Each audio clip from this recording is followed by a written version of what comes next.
If you think you've seen prison stories before, think again. This one still keeps investigators awake. And if you're new here, hit subscribe. Because what you're about to hear will make you question what's real inside a locked cell.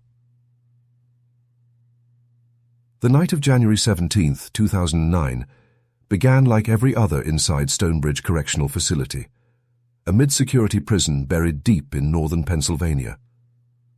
The kind of place where the walls are thick enough to swallow screams and the cold feels permanent. Eric Haynes, inmate number 34712, had been there for 5 years, serving a 15-year sentence for armed robbery. Not a saint, but not the monster tabloids like to print either. He'd been trying to keep his head down, do his time quietly, and avoid trouble. His new cellmate, Michael Donovan, seemed like the perfect match for that plan.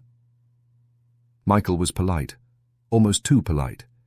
He said thank you to guards, folded his clothes neatly, and spent most of his time reading or writing letters he never mailed. He claimed he was innocent, framed for the murder of a co-worker he swore he never touched. But in prison, everyone says they're innocent.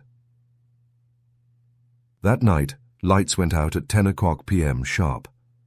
The cell block slipped into its usual symphony of snores, whispers, and the occasional clank of steel doors shifting in the cold. Eric drifted to sleep under the dull hum of fluorescent lights. Then, at 3:06 a.m., he woke up. Not because of a noise, but because of silence. In a prison that never sleeps, silence is never a good sign. Eric sat up, rubbing his eyes. The bunk above him was empty. Michael's blanket was neatly folded. His shoes were gone, but the cell door was locked tight from the outside. Same as always. He blinked, thinking maybe Michael had gone to the bathroom. But in Stonebridge, inmates didn't leave their cells at night. Not without a guard, not without the locks buzzing open. Eric called softly, "Mike?" No answer. He got up, peered through the narrow window of the cell door. The corridor beyond was empty, the bluish glow of security lights stretching down to the end of the block. No guards, no movement. Something was wrong. At 3:14 a.m., Eric began banging on the cell door. "Guard! Guard!" he yelled. His voice echoed through the corridor. Within a minute, the control room lights flicked on. 2 guards appeared, both looking more annoyed than alarmed. "What's your problem, Haynes?" "My cellmate's gone," Eric said, breathless. "He's gone." The guards exchanged a look, the kind of look that said this better not be another game. They opened the cell. Sure enough, the top bunk was empty. No sign of Michael Donovan.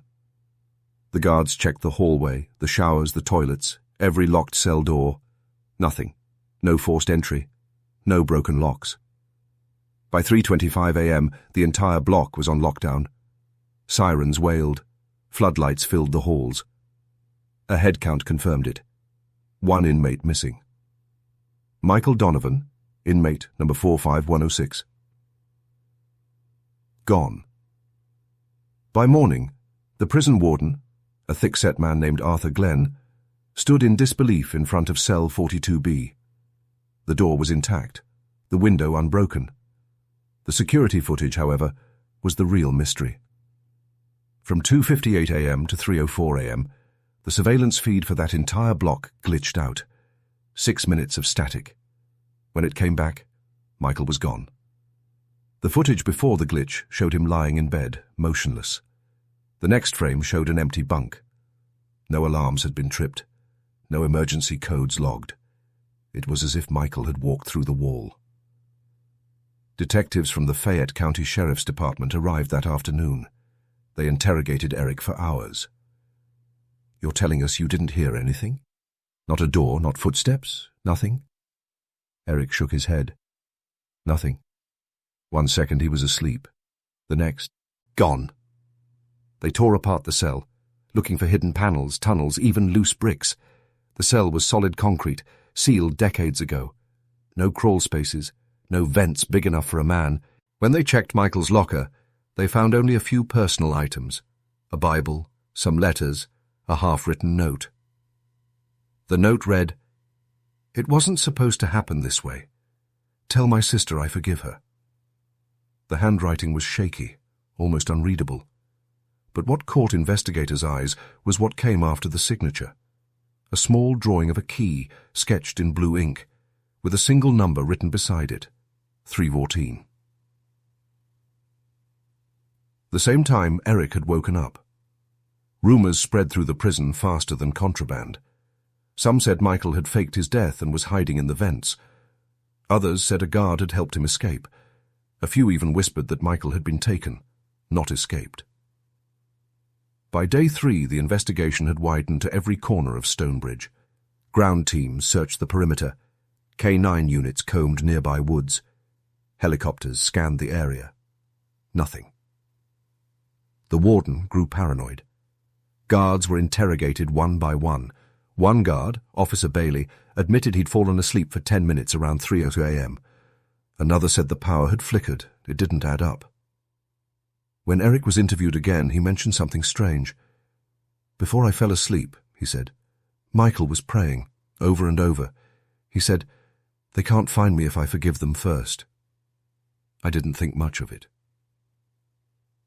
Investigators found that detail chilling, not for what he said, but who he might have meant by they. A week later, they traced Michael's background. He'd worked at a steel factory before his arrest. No family visits, no phone calls, no known associates outside his sister, Evelyn Donovan, who lived 3 states away. When police contacted her, she was quiet for a long moment before saying, "Michael's been dead for years." "What do you mean?" the detective asked. "He died in 2007. That's what they told me when they found his car by the river. I identified the body." The room went still. That was true. Then who was the man in cell 42B? The official prison files listed Michael Donovan's fingerprints and photo, both matching the identity Evelyn had confirmed 2 years earlier. But when investigators ran the prints again, they got a hit, under a different name, Daniel Reeve. A former guard at Stonebridge, fired in 2005 for smuggling contraband. And that's when the story changed completely. Because Daniel Reeve was supposed to be dead too. Dark cliffhanger ending. They thought it was an escape. They thought it was a glitch. But when they reopened the file on Daniel Reeve, the guard who vanished 4 years before, they realized what Eric had witnessed wasn't a breakout. It was the start of something much darker.